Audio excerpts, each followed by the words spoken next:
ওম শান্তি। আজকে ২৯শে ডিসেম্বর ২০২৩।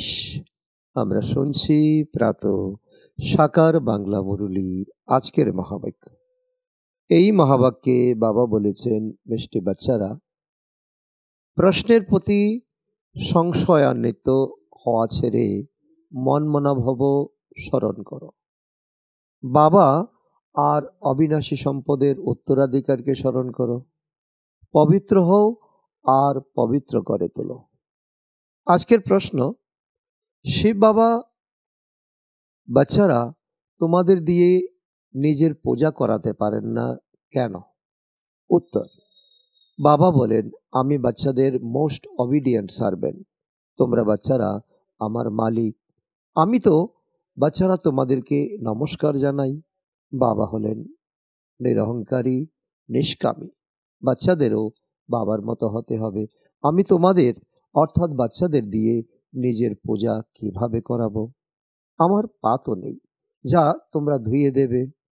তোমাদের তো ঈশ্বরের সহযোগী হয়ে বিশ্বের সেবা করতে হবে। আজকের গীত, নির্বলের সাথে বলবানের লড়াই। ওম শান্তি। নিরাকার শিব ভগবান উবাচ। শিব বাবা নিরাকার, আর আত্মারা যারা শিব বাবা বলে তারাও আসলে নিরাকার পরমধামের নিবাসী। নিরাকার দুনিয়ার বাসিন্দা। এখানে পার্ট বা ভূমিকা পালন করার জন্য সাকার রূপে তোমরা এসেছো। তোমাদের সবার পা আছে, কৃষ্ণরও পা আছে। পাকেই সবাই পূজা করে থাকে, তাই না? শিব বাবা বলেন, আমি তো অবিডিয়েন্ট, আমার তো পা নেই যে তোমাদের দিয়ে পা ধোয়াবো বা পূজা করাবো। সন্ন্যাসীরা পা ধোয়ায় না, গৃহস্থ মানুষ গিয়ে ওদের পা ধুয়ে দেয়। পা তো মানুষেরই হয়, শিব বাবার তো পাই নেই। উনি তো ঈশ্বর নিরাকার। তোমাদের পা ধুয়ে পূজা করতে হবে। এ হলো পূজার সামগ্রী। বাবা বলেন, আমি তো জ্ঞানের সাগর, তোমাদের পিতা, তোমাদের শিক্ষক, তোমাদের সদ্গুরু। আমি আমি আমার বাচ্চাদের দিয়ে কি আমার পা ধোয়াবো? বাবা তো বলেন, বন্দে মাতরম। মায়াদের এরপর কি বলা উচিত? হ্যাঁ, দাঁড়িয়ে দাঁড়িয়ে বলবে, সে বাবা নমস্কার। যেমন সালাম আলাইকুম বলে না, বাবাকেই সর্বপ্রথম নমস্কার করা উচিত। বাবা বলেন, আই এম মোস্ট অবিডিয়েন্ট। অসীম জগতের সার্ভেন্ট আমি, নিরাকার আর কত নিরহংকারী। এখানে পূজার কোনো কথাই নেই। মোস্ট বিলেভেড বাচ্চারা যারা অসীম জাগতিক সম্পত্তির মালিকানা পেতে চলেছে, তাদের দিয়ে কিভাবে পূজা করাবো? তবে হ্যাঁ, ছোট বাচ্চারা বাবার পায়ে নতজান হয়, কেননা বাবা গুরু, বাবা বড় অর্থাৎ গুরুজন। কিন্তু বাস্তবে তো বাবা বাচ্চাদের সার্ভেন্ট।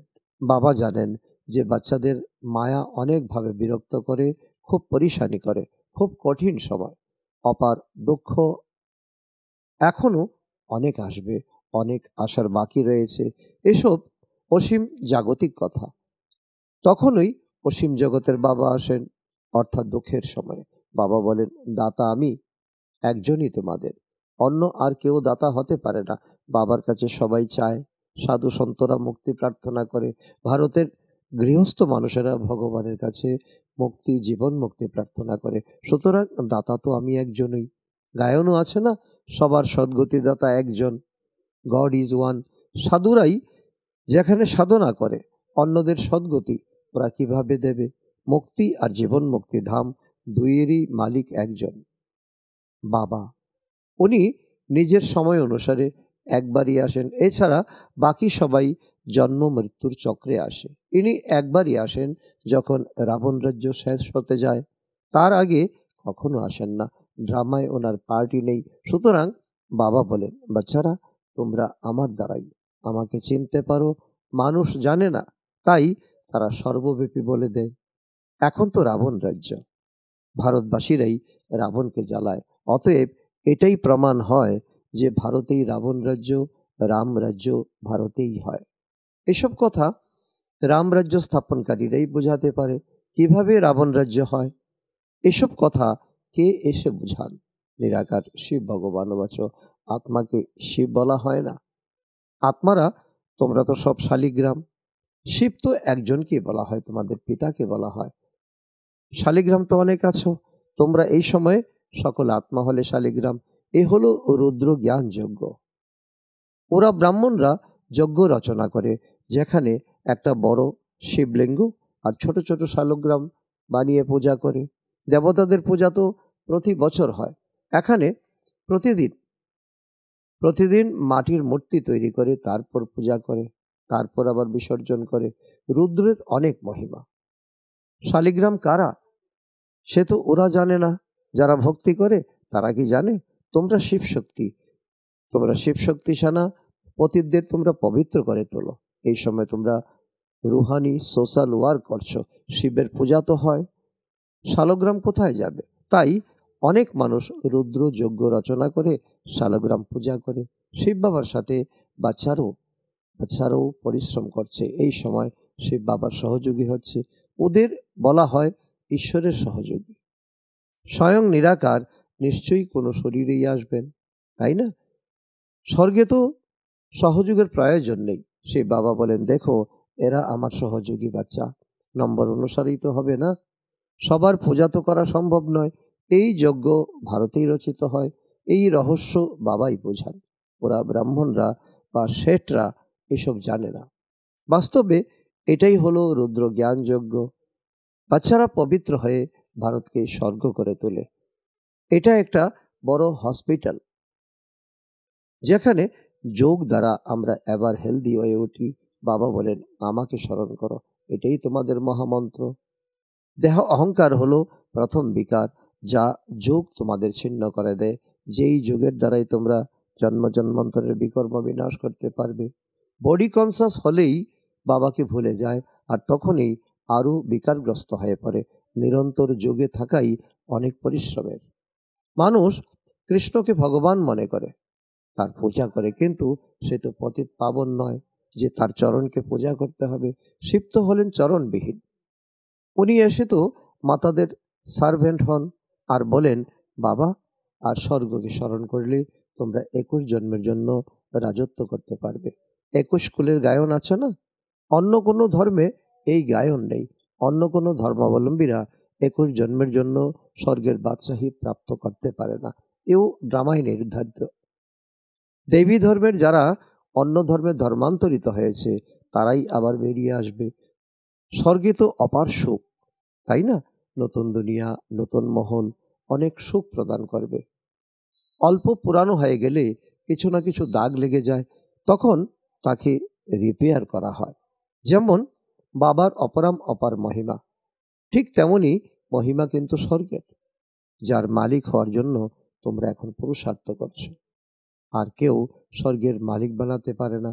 তোমরা বাচ্চারা জানো বিনাশের সিন দৃশ্যাবলী কতখানি বেদনাদায়ক, কত রকম ওই সময় প্রাকৃতিক আপদায়ে দুনিয়াতে আসবে, এবং বিজ্ঞানীদের কত বোম এ দুনিয়ার মানুষকে ধ্বংস করবে। তার আগেই বাবার অবিনাশী উত্তরাধিকারকে গ্রহণ করা উচিত। বাবা বলেন, এখন আমার হও, অর্থাৎ ঈশ্বরীয় কোল গ্রহণ করো। সে বাবা বড়, তাই না? সুতরাং তোমাদের প্রাপ্তিও অগাধ। স্বর্গের অপার সুখের নাম শুনলেই মুখে জল এসে যায়। বাবা বলাও হয়, অমুকে স্বর্গবাসী হয়েছে। স্বর্গ ভালো লাগে, তাই না? স্বর্গের নাম শুনলে মুখে জল আসে। এখানে তো নরক দুনিয়া চলছে। যতক্ষণ সত্যযুগ না আসবে ততক্ষণ কেউ স্বর্গে যেতে পারবে না। বাবা এও বোঝান। এই জগদম্বা গিয়ে স্বর্গের মহারানী লক্ষ্মী হন, তারপর বাচ্চারা নম্বর অনুসারে পদ প্রাপ্ত করে। মাম্মা বাবা অনেক বেশি পুরুষার্থ করেন। রাজত্ব তো ওখানে বাচ্চারাও করবে, তাই না? শুধুমাত্র লক্ষ্মী নারায়ণ তো করবে না। বাবা এসেই মানুষ থেকে দেবতা করে তোলেন, শিক্ষা প্রদান করেন। যদিও বলে কৃষ্ণ দেবতা করে তোলে, কিন্তু তাকে তো দাপর যুগে নিয়ে গেছে। দাপরে তো দেবতারা থাকে না। সন্ন্যাসীরা বলতে পারবে না যে আমরা স্বর্গে যাওয়ার পথ বলে দেই। তার জন্য তো ভগবানকে প্রয়োজন। বলাও হয়, মুক্তি, জীবন মুক্তির দ্বার কলিযুগের শেষে গিয়ে খুলবে। এই হলো রুদ্র জ্ঞান যজ্ঞ, অবিনাশী অশ্বমেধ রুদ্র জ্ঞান যজ্ঞ। আমি হলাম শিব, রুদ্র, আর এরা হলো শালিগ্রাম। এরা সবাই শরীরধারী। আমি শরীরকে লোন নিয়েছি, অর্থাৎ ব্রহ্মার শরীরে আমি অবতরণ করেছি। এরা সবাই ব্রাহ্মণ। ব্রাহ্মণ ছাড়া এই জ্ঞান কারো হয় না, কেউ গ্রহণ করতে পারে না, শূদ্রদেরও হয় না। শতযুগে দেবতারা পারস বুদ্ধির ছিল। তো যে কথা বাবা এখন এসে তোমাদেরকে বোঝাচ্ছেন, সন্ন্যাসীরা কাউকে পারস বুদ্ধি করে তুলতে পারে না, যদিও নিজেরা পবিত্র থাকে কিন্তু রোগগ্রস্ত হয়। স্বর্গে কেউ রোগগ্রস্ত হয় না, ওখানে তো অপার সুখী সুখ থাকে। তাই বাবা বলেন সম্পূর্ণ পুরুষার্থ করো, রেস হয় না। এ হলো রুদ্র মালা গাথার রেস। আমি আত্মাকে যোগের দৌড় লাগাতে হবে। যত যোগযুক্ত হবে বোঝা যাবে এ তত দ্রুত দৌড়াচ্ছে, তার বিকর্ম বিনাশ হতে থাকবে। তোমরা উঠতে বসতে চলতে ফিরতেও যাত্রাপথে আছো। বুদ্ধি যোগ দ্বারা এ এক সুন্দর যাত্রা।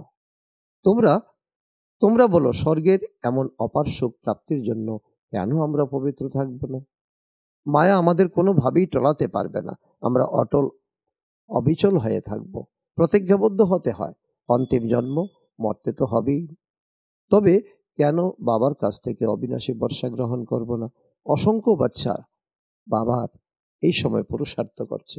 প্রজাপিতা তিনি নিশ্চয়ই নতুন সৃষ্টি রচনা করবেন। নতুন রচনা হয় ব্রাহ্মণদের।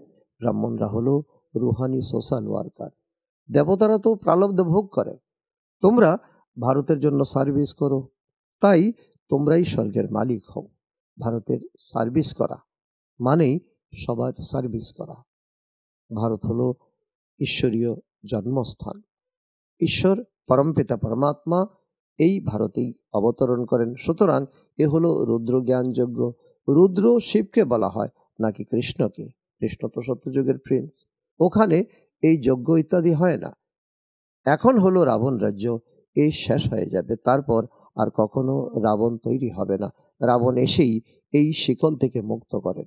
এই ব্রহ্মাকে শিকল থেকে মুক্ত করেছেন এই পরমপিতা পরমাত্মা। শাস্ত্র পড়তে পড়তে কি অবস্থা হয়ে গিয়েছিল। 12 জন গুরু করেছিলেন। তাই বাবা বলছেন, এখন আমাকে স্মরণ করো। যাদের বাবাকে স্মরণ করার সাহস নেই, পবিত্র থাকে না, তারা অপ্রয়োজনে প্রশ্ন করতে থাকে। বাবা বলেন মনমনা ভব। যদি কোনো বিষয়ে নিজেকে দিশেহারা মনে হয়, তবে সেই বিষয় থেকে সরে এসো, মনমনা ভব হয়ে যাও। এমন নয় যে প্রশ্নের রেসপন্স না পেয়ে এই পড়াই ছেড়ে দেবে। বলে ভগবান আছে যখন, তখন রেসপন্স কেন করবে না? বাবা বলেন তোমাদের কাজ হলো বাবা আর অবিনাশী উত্তরাধিকারকে স্মরণ করা। চক্রকেও স্মরণ করতে হবে, তবেই তো তোমরা চক্রবর্তী রাজা হবে।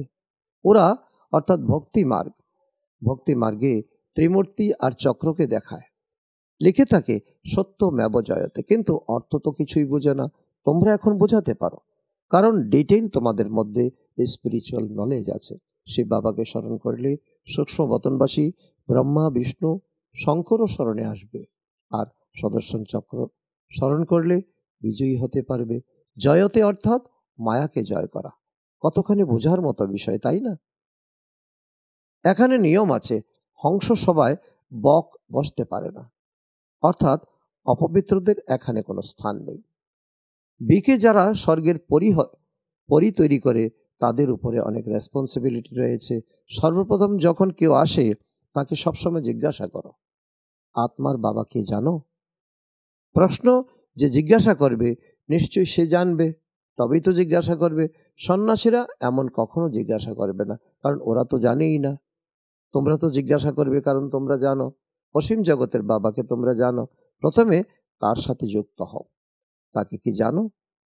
যদি না জানো, এখানে পরিচয় দেওয়া হচ্ছে, তার সঙ্গে যুক্ত হওয়ার সম্পূর্ণ পুরুষার্থ করো। ব্রাহ্মণদের এটাই নেশা থাকা উচিত। বাবা বলেন, হে আত্মারা, আমার সাথে যুক্ত হও, কেননা আমার কাছেই তোমাদের আসতে হবে। সত্যযুগের দেবী দেবতারা বহুকাল বিচ্ছিন্ন ছিল, তাই সর্বপ্রথম জ্ঞান তারাই পাবে।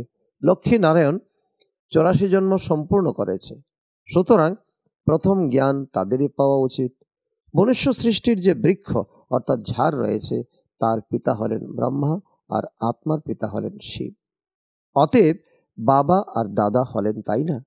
তোমরা হলে তার পুত্র, ওনার কাছ থেকেই তোমরা জ্ঞান প্রাপ্ত করো। বাবা বলেন, আমি নরকে, আমি নরকে অর্থাৎ বর্তমান পৃথিবী গেলেই তো স্বর্গ রচনা করতে পারবো। শিব ভগবানও বাচ, লক্ষ্মী নারায়ণ কিন্তু ত্রিকালদর্শী নয়, ত্রিকালদর্শী এই সময় তোমরা ব্রাহ্মণ। ওদের এই রচয়িতা আর রচনার কোনো জ্ঞান নেই, তাহলে তাদের পরস্পর কিভাবে চলে? কেউ কেউ ভাবে এরা তো শুধু বলে দেয় সকলের মৃত্যু আসছে, বিনাশ হবে বিনাশ হবে, কিন্তু কিছুই তো হয় না। এর উপর অনেক তারা সংশয় বুদ্ধি ধারণ করে। এর উপরে একটি দৃষ্টান্ত আছে না, এক রাখাল বালক প্রায়ই বলতো বাঘ এসেছে বাঘ এসেছে, কিন্তু বাঘ আসেনি। শেষ পর্যন্ত সত্যিই একদিন বাঘ এলো আর সবকটি ছাগলকে খেয়ে ফেললো। এসব কথা বর্তমান সময় এখানকার জন্য। একদিন কাল অর্থাৎ মৃত্যু এসে সবাইকে গ্রাস করবে, তখন কি করবে? ভগবানের এটা কত বড় যজ্ঞ, পরমাত্মা ছাড়া এত বড় যজ্ঞ আর কেউ রচনা করতে পারবে না। ব্রহ্মাবংশী ব্রাহ্মণ বলে পবিত্র না হলে এখানেই মরতে হবে। শিব বাবার কাছে প্রতিজ্ঞা করতে হয়, মিষ্টি বাবা, স্বর্গের মালিকানা প্রদানকারী বাবা, আমি তো তোমারই, তুমি তো আমারই, শেষ পর্যন্ত তোমার হয়েই থাকবো। এমন বাবা বা সাজনকে পরিত্যাগ করলে মহারাজা মহারানী হতে পারবে। পরিত্যাগ যখন করবে তখন কখনো মহারাজা মহারানী হতে পারবে না। যদি আঁকড়ে ধরবে তবেই মহারাজা মহারানী হতে পারবে।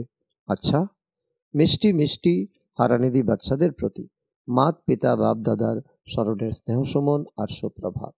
আত্মাদের পিতা তার আত্মারূপী বাচ্চাদের জানাচ্ছেন নমস্কার। আমরা আত্মারূপী সন্তানরা আমাদের মাতা পিতা বাপ দাদাকে জানাই স্মরণের স্নেহ সুমন এবং সুপ্রভাত।